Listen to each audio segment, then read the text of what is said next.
ABK Matin, l'interview. Sidonie Fika reçoit tout de suite et maintenant le docteur Louis-Marie Cagde, enseignant d'université et deuxième vice-président du SDF, le Social Democratic Front, sur les réformes du système de santé au Cameroun, entre autres. Mais il serait bien peut-être, Fifi, c'est vous qui déciderez de commencer par les taxes imposées par Donald Trump aux Africains. Bonjour docteur Louis-Marie Cagde, bienvenue sur ABK Matin. Bonjour Sidonie Fika et bonjour à Didier qui parle l'enfant. Bonjour docteur. Bonjour à tous les aimables auditeurs d'ABK Radio. Nous sommes très heureux de vous avoir de l'autre côté de la capitale politique. Le 2 avril 2025, Donald Trump, président des États-Unis, a imposé les nouvelles taxes allant dans le sens du protectionnisme américain. Dès le 9 avril 2025, les produits africains exportés vers les États-Unis seront soumis à des droits de douane supplémentaires allant de 10% à 50% en fonction des pays et des secteurs concernés. Le Cameroun est aussi concerné par cette mesure. Faut-il en pleurer ou en faire une opportunité pour relancer l'économie camerounaise? Oh, cela n'aura aucun impact. Mais avant d'y parvenir, j'aimerais quand même commenter la mesure de Donald Trump. Oui. Dans un monde ou dans un contexte de la relation internationale qui était très, très, très hypocrite, et où Donald Trump a cet avantage d'être honnête. Et je parle d'honnêteté parce que au lieu de mettre pour le reste des pays comme le Cameroun comme ça ce qu'on a appelé des mesures non tarifaires, c'est-à-dire il y avait déjà ces barrières qui existaient sans que ce ne soit explicitement mise sur la table comme c'est le cas maintenant. Oui. Donald Trump a tout clarifié et comme ça il n'y a pas de sous-entendu, il n'y a pas de présupposé et c'est aussi un mérite politique. Et à un moment donné, il y a un devoir de transparence qui est clair. On a toujours dit que l'Occident était un océan de protectionnisme. Or, le même Occident, de façon hypocrite, faisait croire que eux, ils défendaient le libéralisme, ce qui n'a jamais été vrai. Il y a eu toujours des mesures non tarifaires qui empêchaient ou qui bloquaient les exportations des pays africains en particulier, et du Cameroun aussi, vers les États-Unis. Il y a même eu par le passé le programme Agora qui limitait, il fallait être, c'était comme un concours pour pouvoir exporter aux États-Unis, sauf que même à travers Agora, il y avait tellement de limitations et tellement de conditions pour qu'un produit entre sur le terrain américain que cela excluait l'essentiel des productions camerounaises. D'ailleurs, le Cameroun vient de réintégrer Agora, et ce qui signifie que les échanges avec les États-Unis étaient quasiment nuls. Ce qu'on a observé en 2022, que le volume des échanges entre le Cameroun et les États-Unis se déclinait un peu comme suit. Pour ce qui concerne les exportations, oui. Le Cameroun a exporté pour 50 millions de dollars vers les États-Unis. Mais pour ce qui concerne les importations, le Cameroun a importé pour près de 90 millions de dollars des États-Unis. Ce qui veut dire que la balance était déficitaire en faveur de l'Amérique et donc déficitaire côté camerounais, et que finalement que l'on augmente ces barrières ne changera pas grand-chose. Avec 11% de prix de douane en plus, cela n'aura pas un impact. Les produits qui étaient concernés par les exportations, par exemple, c'était la poudre de cacao, de café, d'IVA, et donc ce sont des produits de rente. Et pour l'économie camerounaise, nous autres économistes avions toujours pensé que le Cameroun devait sortir de ces produits de rente pour effectivement aussi s'intéresser à sa propre prospérité. Est-ce que vous pensez, docteur Lumari Kagde, qu'on aurait pu proposer d'autres produits? Pour l'exportation, oui. Non, nous pensons aujourd'hui que l'objectif de l'économie des devises, l'économie des rentes que nous avons aujourd'hui, l'économie des devises, c'est qu'il nous faut absolument faire des produits de rente pour avoir des devises en vue d'importer. Oui.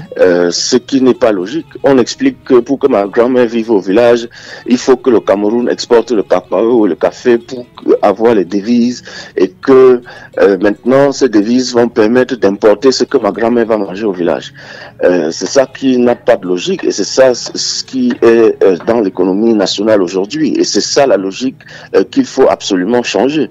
Pour rentrer dans la vraie réalité, s'il faut parler en camerounais, à savoir que ma grand-mère au village n'a pas du tout besoin que l'on importe le riz des États-Unis. Et donc voilà les choses que le Cameroun importe des États-Unis, c'est le riz, c'est le blé,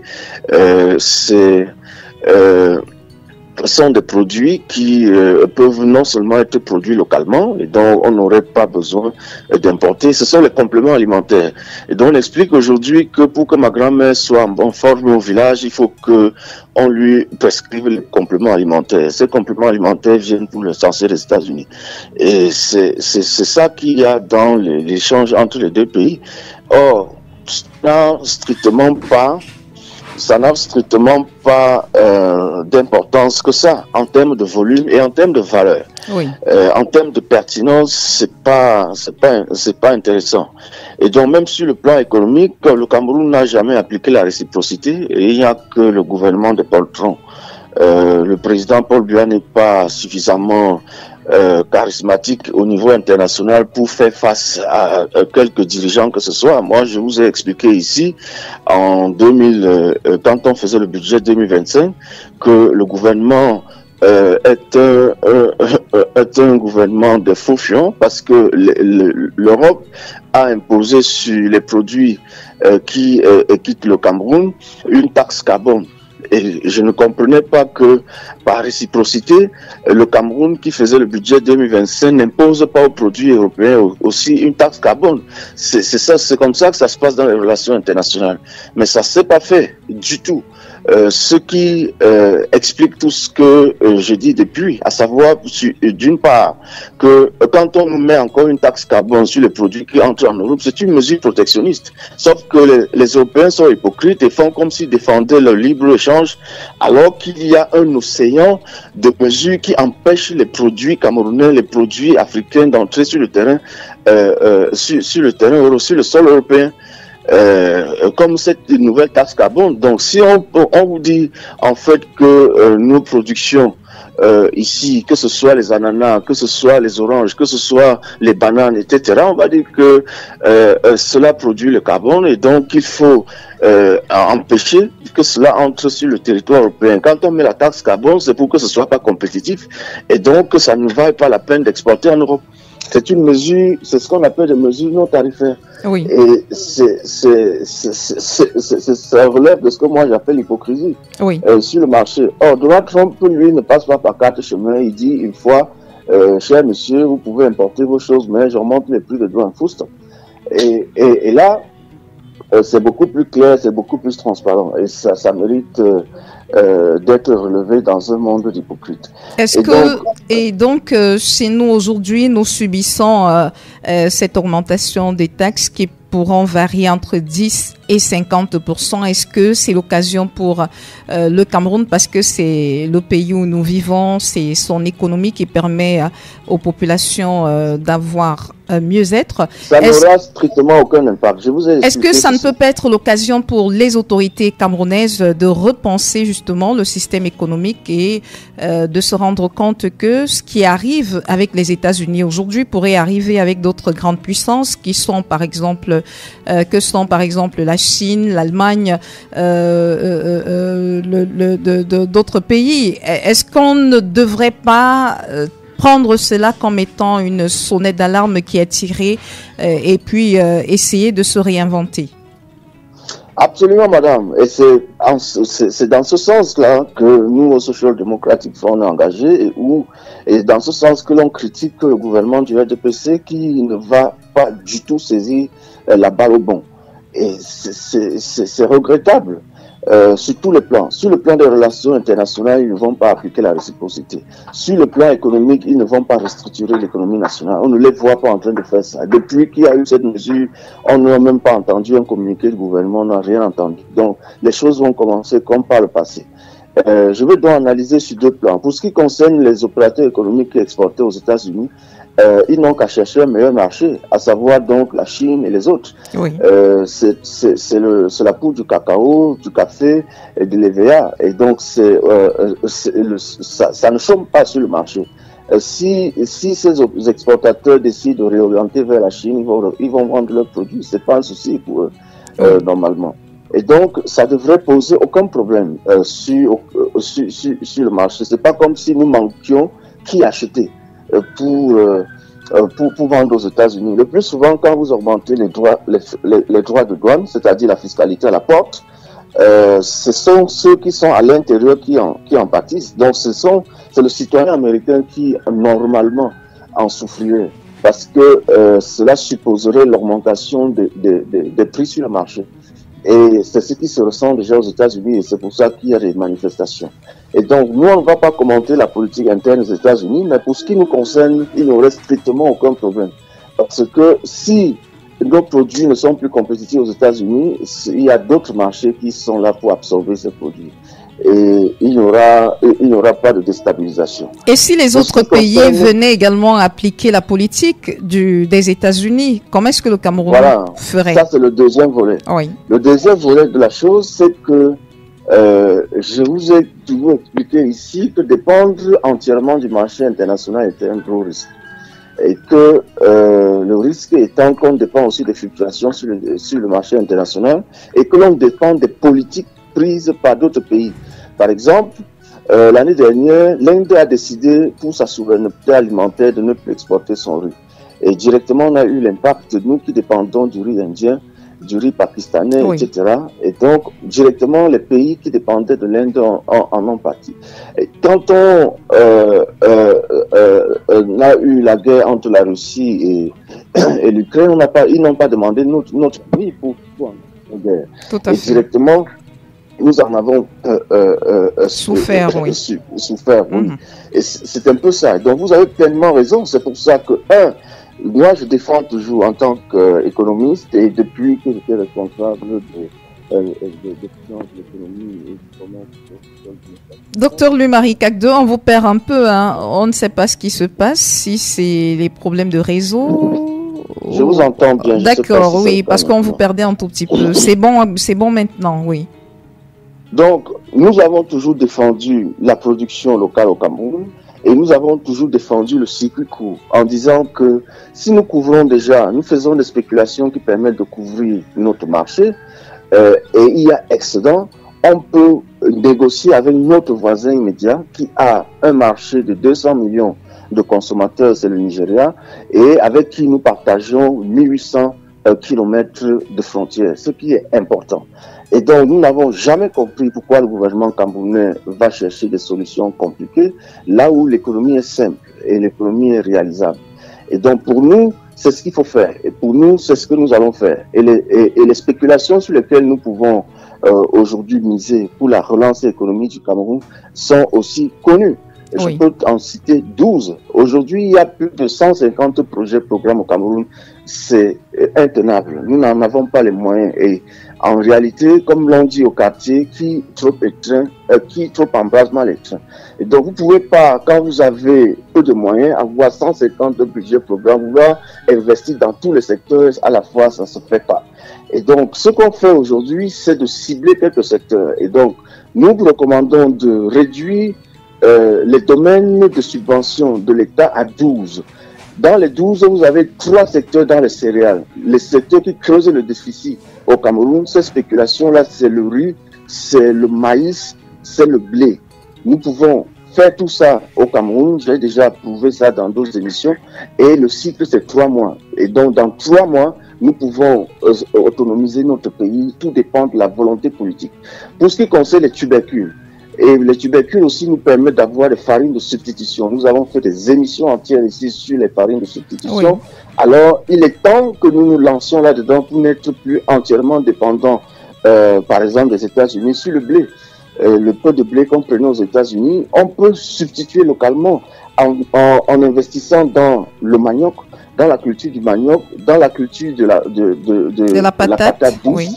Et puis dans la culture de la banane plantain. Nous pouvons être des champions au monde sur ces 3 spéculations-là. Ça fait 6. Pour ce qui concerne la viande, nous avons besoin de protéines et des autres substances nutritionnelles qui sont là-dedans. Au Cameroun, aujourd'hui, nous pouvons être champions dans l'élevage des bovins, l'élevage avicole et puis l'élevage porcin. Et si nous lançons dans les 3 secteurs-là, ça nous permet de combler nos déficits de viande. Et ça, en moins d'une année. Ça, c'est entièrement possible. Le plan économique que nous proposons, nous, social-démocratique Front pour le Cameroun, c'est de relancer ce pays en 1 an, autre, pas plus. Et en résolvant l'ensemble de ces problèmes de dépendance que nous avons aujourd'hui. Si je prends encore tout ce qui est huile, l'huile de palme au Cameroun a un déficit de près d'1 million de tonnes par an, c'est simplement la folie, alors qu'on a la possibilité de le faire. Et donc, on ajoute ça fait 10 secteurs déjà aujourd'hui. Si on va maintenant prendre le poisson, on peut faire localement les sciures et se spécialiser là-dedans, devenir une grosse puissance. En Ouganda, ce n'est pas le maquereau qu'on mange. Nous mangeons ce que nous trouvons sur le marché, nous mangeons parce que Congélca nous a imposé le maquereau. Or, dans d'autres pays, on a les carpes, et je vois que les Camerounais adorent les carpes lorsqu'ils voient, nous pouvons nous lancer dans cette production si nous voulons.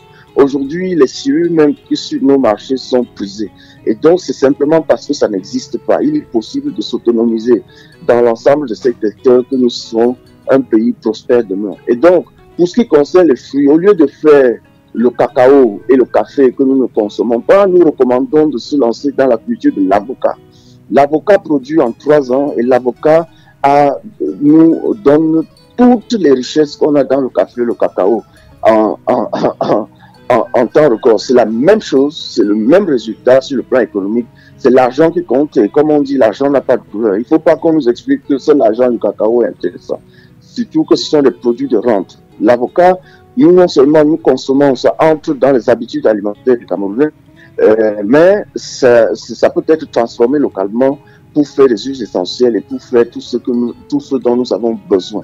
Oui. Voilà les 12 spéculations et les 12 secteurs dans lesquels, en moins d'1 an, nous pouvons créer une locomotive pour tirer notre économie et n'être plus vraiment dépendants de l'extérieur et dépendant des États-Unis. D'être plus là à commenter la politique de Donald Trump. Oui. Docteur Louis-Marie Cagde, justement, vous avez exposé ces 12 points. Comment est-ce qu'on fait pour mettre cela en œuvre? Est-ce qu'il y a des GIC qui seront créés pour qu'on puisse avoir une production à l'échelle industrielle pour que vous puissiez satisfaire la demande du marché? Parce qu'on suppose que si on le fait, il y a des produits qui ne seront plus forcément importés.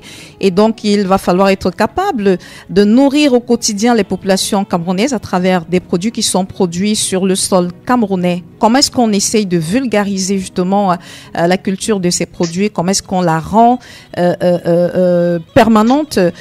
Comment rendre permanent la disponibilité des produits sur le marché camerounais? Madame, on ne crée rien du tout. On s'appuie sur l'existant. Au Cameroun, aujourd'hui, il y a 3 millions d'exploitations familiales. C'est-à-dire que ce sont nos familles qui sont dans nos différents villages et qui travaillent déjà la terre. L'approche de M. Paul Biya aujourd'hui, c'est de s'appuyer sur de nouveaux investisseurs qui vont en milieu rural simplement avec des GIC et autres associations fictives. Il faut mettre fin à ça. C'est pour ça que pour le riz, le Cameroun a dépensé plus de 600 milliards et n'a aucun résultat. Nous sommes toujours dépendants à 97% de l'extérieur sur le riz, ce qui n'a pas de sens. Or, il y a des familles qui produisent. Quand je vous parle d'avocats, il y a au Cameroun aujourd'hui des familles qui produisent déjà. Et donc, il faut donner des subventions sous forme de primes à la production. À savoir que la personne qui produit déjà 1 hectare, vous l'accompagnez pour produire 2 hectares. Et c'est beaucoup plus concret, madame. Ça fait que ce n'est pas fictif. Oui. Quand je parle de manioc, nos parents, nos mamans cultivent déjà le manioc. On n'invente plus rien. Or, nos mamans n'ont pas l'accompagnement que l'État devrait leur apporter. Et donc, si ma maman qui cultive déjà des 1000 hectares, vous venez lui ajouter une bouffée d'oxygène pour cultiver 1 hectare ou 1,5 hectare, alors concrètement, vous avez l'augmentation de l'offre sur le marché. Oui. Ça ne se calcule pas autrement. Et comment on fait pour livrer l'industrie? Le Cameroun est en train d'expérimenter maintenant, pour vous dire que c'est encore concret, c'est factuel, une approche qui s'appelle le clusters. Cluster veut dire qu'on fait l'agrégation des petites exploitations pour pouvoir livrer l'industrie. C'est par exemple ce qu'on fait, le modèle de la Sodecoton, madame. Et la Sodecoton est l'unique, je voulais dire, agro-industrie au Cameroun aujourd'hui qui est rentable. Toutes les autres agro-industries qui n'utilisent pas le modèle de clusters, le modèle d'agrégation des petits producteurs, ne sont pas rentables au Cameroun en 2025. Comment ça marche, docteur? La Sodecoton qui fait le profit. C'est que la Sodecoton n'a pas de champ. La Sodecoton s'appuie sur la production des paysans. La Sodecoton, contrairement à la CDC, par exemple, n'a pas exproprié les gens. Quand vous allez aujourd'hui voir que tous les Bakossi ont vu leurs terres arrachées, l'accaparement des terres, soit par la CDC, soit par les plantations du Mungo. Ça n'a pas de sens et c'est pour ça que ça marche pas. Et c'est pour ça qu'à la première occasion, quand il y a eu crise anglophone, les gens ont profité de l'occasion pour revendiquer leurs terres.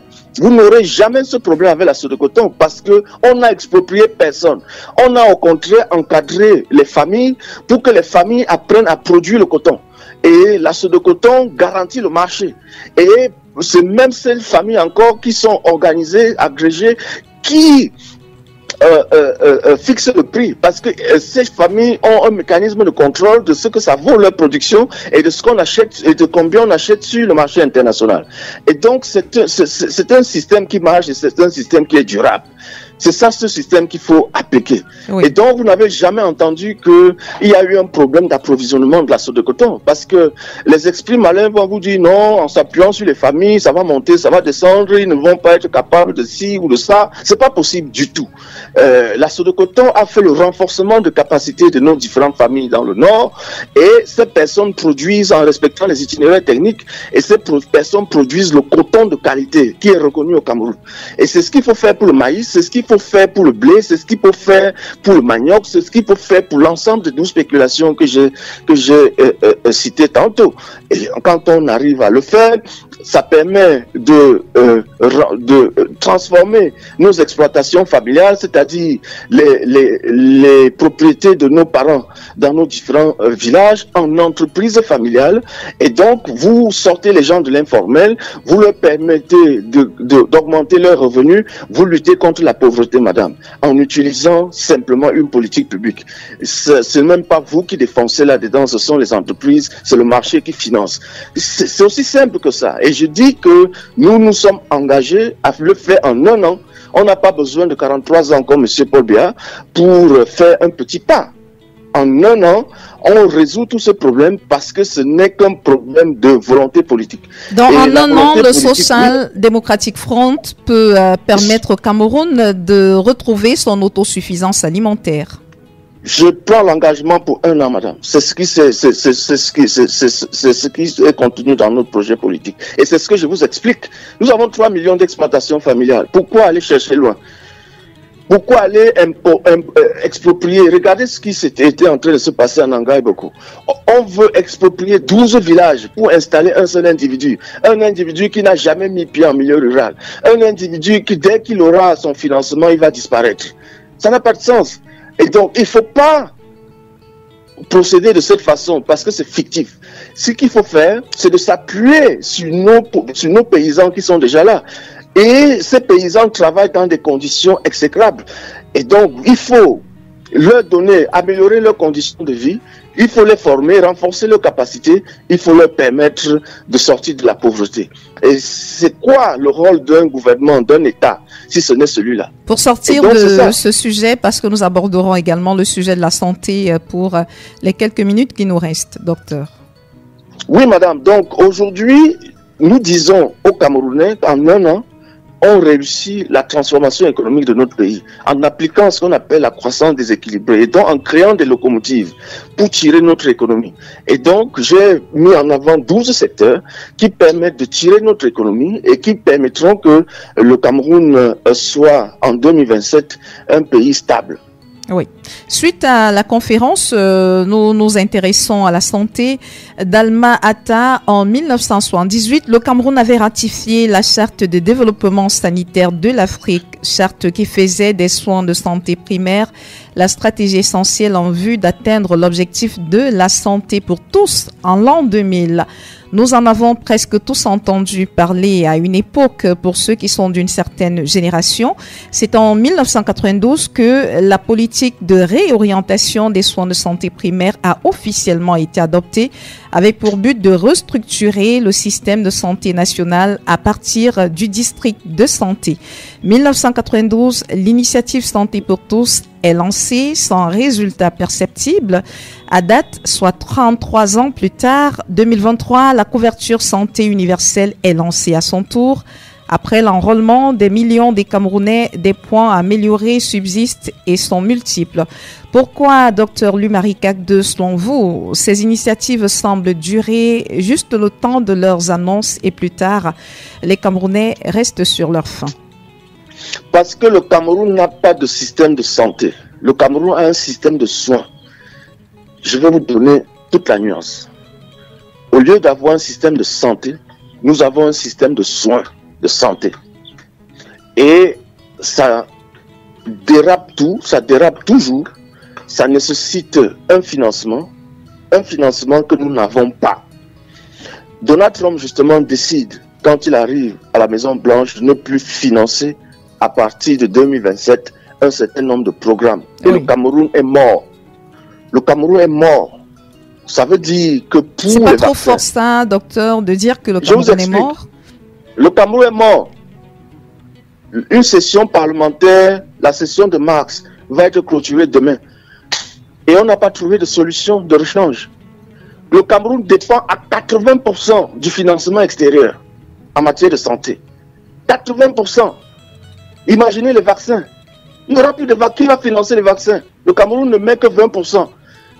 Et on nous rappelle que même et la part du Cameroun c'est problématique justement parce que les parts du Cameroun ne sont pas toujours versées. Ça pose problème aujourd'hui, oui. Donc, à partir de 2025, on part où? On prend les 80% où? C'est pour ça qu'il faut complètement restructurer le système.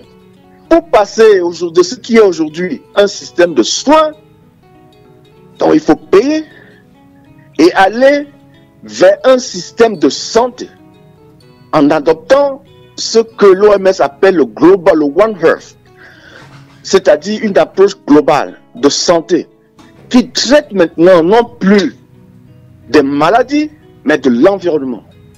L'environnement qui doit être sain. Le but, madame, ne doit pas être de soigner, mais le but doit être d'avoir moins de patients. Aujourd'hui, donc d'investir sur la prévention. On investit sur la prévention et donc sur l'environnement sain. Oui. Vous ne pouvez pas laisser les tas d'immondices dans nos villes partout et croire que vous n'aurez pas le choléra derrière, que vous n'aurez pas la typhoïde derrière, que vous n'aurez pas la dysenterie derrière, oui. Que vous n'aurez pas le paludisme derrière. C'est ça le problème, madame. Et donc les gens n'ont pas compris qu'il faut plutôt investir pour ramasser les ordures et créer un environnement sain pour baisser la facture des soins et la facture de la santé.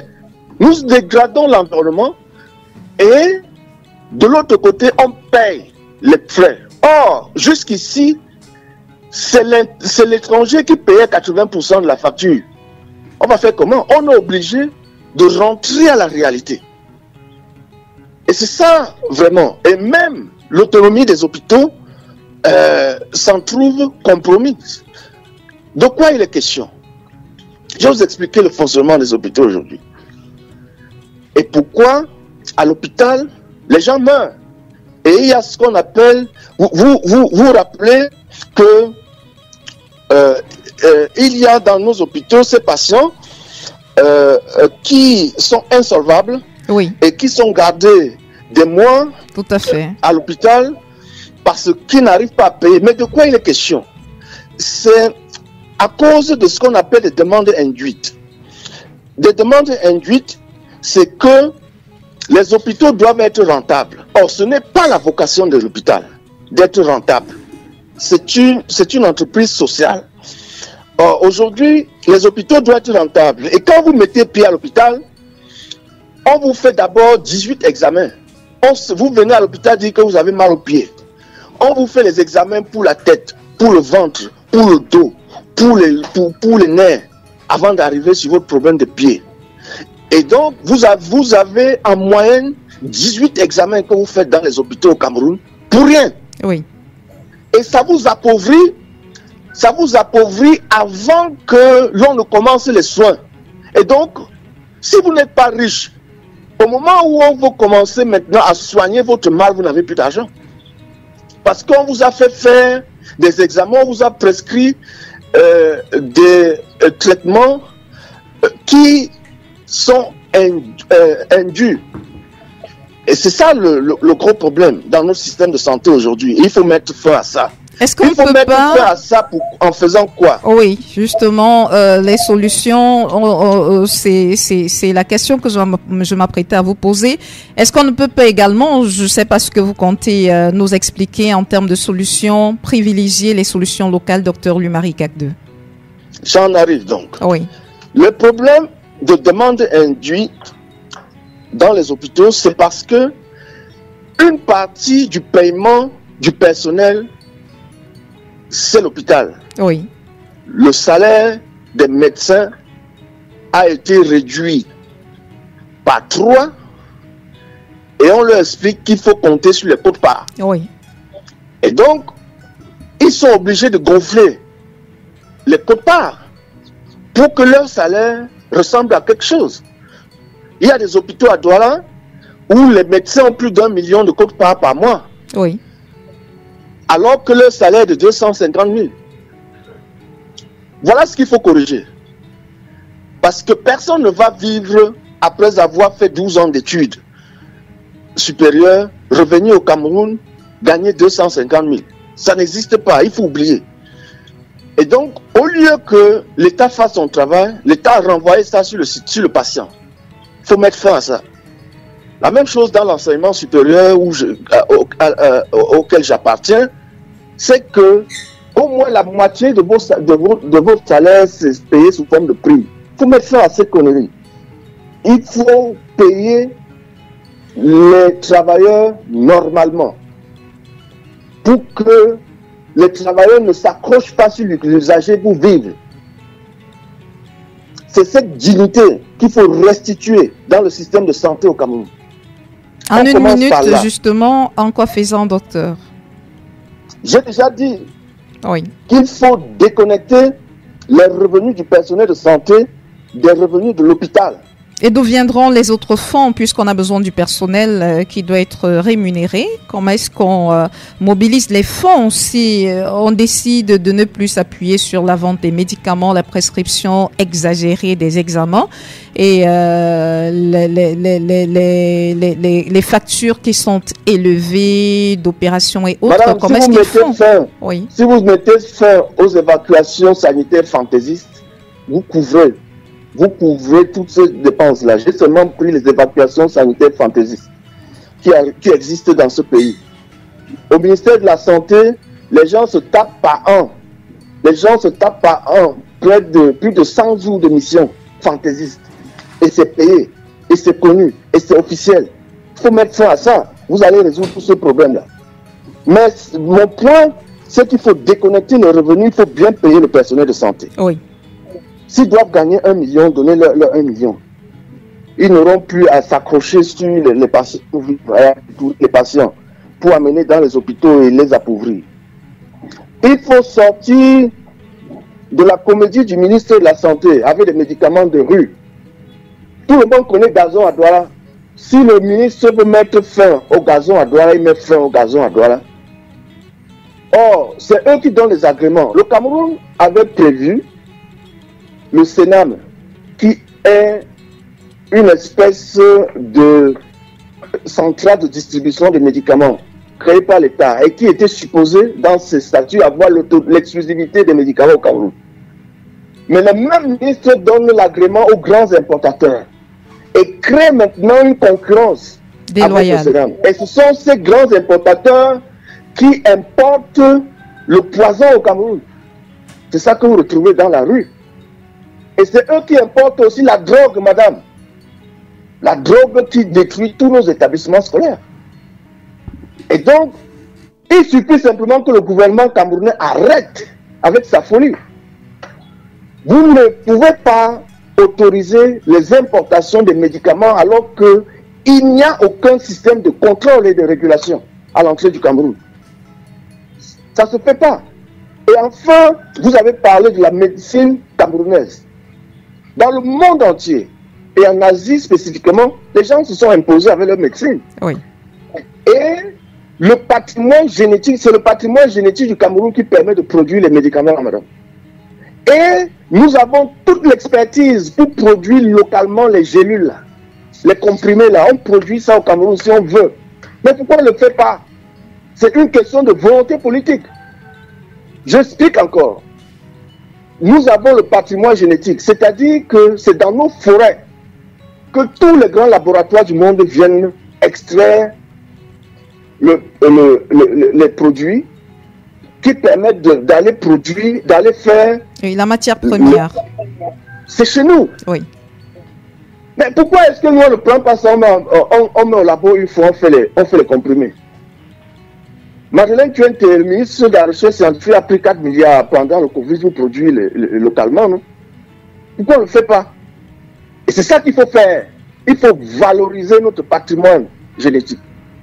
Et ce faisant, il faut sortir donc de la néocolonisation qui veut que ce soit ce que les laboratoires ont validé aux États-Unis et partout en Occident, que nous on accepte chez nous comme étant le protocole de soins.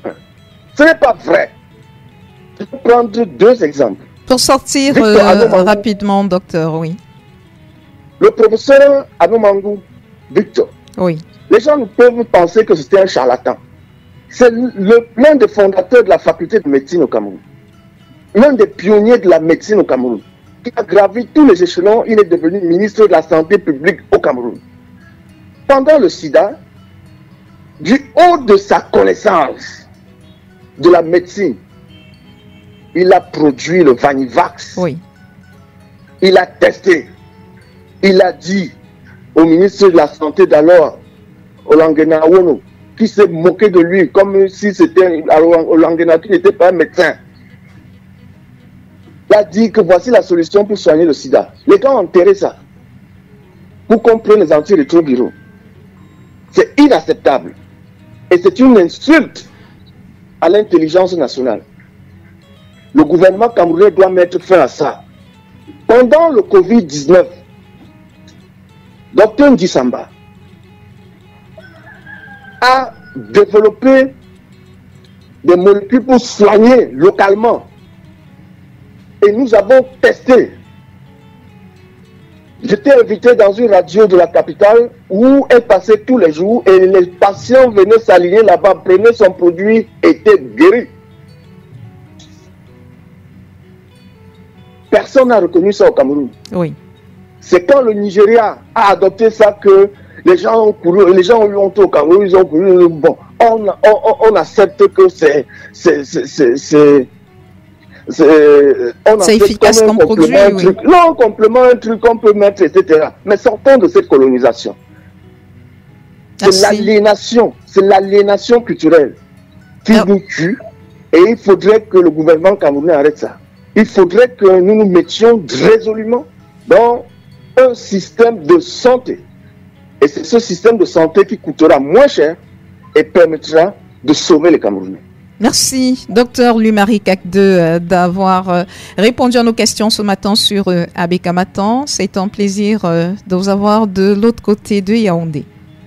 C'est moi qui vous remercie, madame. Au revoir et bonne journée. Bonne journée à vous. Docteur Louis-Marie Cacde, enseignant d'université et deuxième vice-président du Social Democratic Front, était l'invité de Sidonie Fikar.